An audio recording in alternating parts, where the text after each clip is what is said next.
There is no doubt there are some terrible situations around the world right now, particularly in Ukraine, and everyone would love to assist. But here today, I'd like to offer my few words of advice regarding certain charities. And this is not an attack on these very dark times. It's simply me saying, look, beware, because you could easily be drawn in by the wrong people, and the people that you truly wish to help possibly will never receive it. Hi, good morning, Neil Sean here in the heart of London. Nice to see you today. Lovely to welcome more brand new subscribers. Thank you so much for joining the fastest growing news channel in the UK. Yes, apparently I've been dubbed that in one of the media outlets. Wow, what an honour, eh? But it's truly all down to you wonderful people. Many people know, of course, I received my very first award for the award of course, 100,000 subscribers from YouTube. The only thing I've ever won. Frightening, really, isn't it? But of course, it's lovely to get any award. But back as ever to your rather dark breaking story today. No one cannot be moved, of course, by the terrible plight between Ukraine and Russia right now. But really, I wanted to draw your attention because we're seeing more and more of these charities. And you know the ones I'm talking about, the ones with the mega CEO salaries. I never understand why a CEO in a charity needs to be paid over £200,000 a year. I find it baffling. But I saw a situation on breakfast television the other day over here in London, and I wanted to share this with you. Love to know your thoughts on this, because over on Good Morning Britain, it's a very little watched breakfast show now on ITV, but one of the guest hosts, Mr. Richard Madeley, was interviewing a celebrity all about how we don't really now need to give things, but we now need to give money. I looked at this particular presenting lineup, and what I noticed was that Susanna Reid is now the highest paid woman in television on over £1 million a year.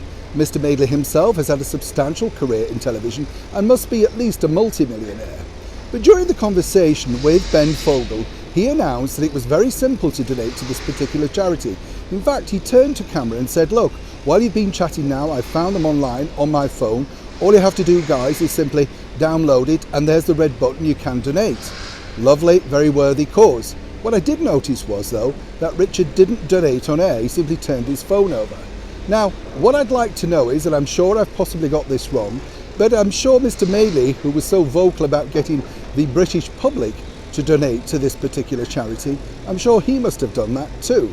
But what I would like to propose, particularly with all these multi-millionaire presenters who are urging you to donate some money, how about revealing exactly how much they've donated? Because after all, they are getting free publicity, airtime, while encouraging you to give away your very much hard-earned cash in these very difficult times for everyone around the world.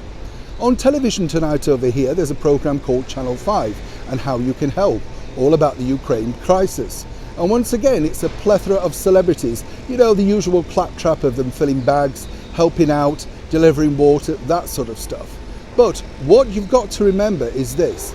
This is on at 9 PM prime time on Channel 5. They're getting exposure, but nowhere during the line does it say that these celebrities were not paid. Were they given expenses just to get to the location, or did they genuinely give up their time totally for free? And more importantly, have they donated to the charities once again that you're encouraged to do so? We've also got Red Nose Day coming up later this month.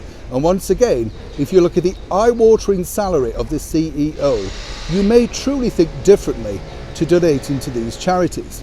Now, I'm not a Scrooge. What I'm suggesting is what you can do to help is look in more detail of the charities that truly can benefit from you. It may be something local like a food bank, maybe make a pie for people, you know, a big vat of soup, stuff like that.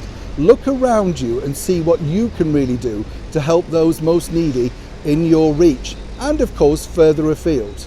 As ever, our true hearts and prayers go out to the terrible situation for the people, including Russia and Ukraine, who truly never wanted to start this particular onslaught. But what I would say as a final word, if you're donating, double check and make sure that the money is definitely going to the place that you truly want it to. Neil Sean in the very heart of London.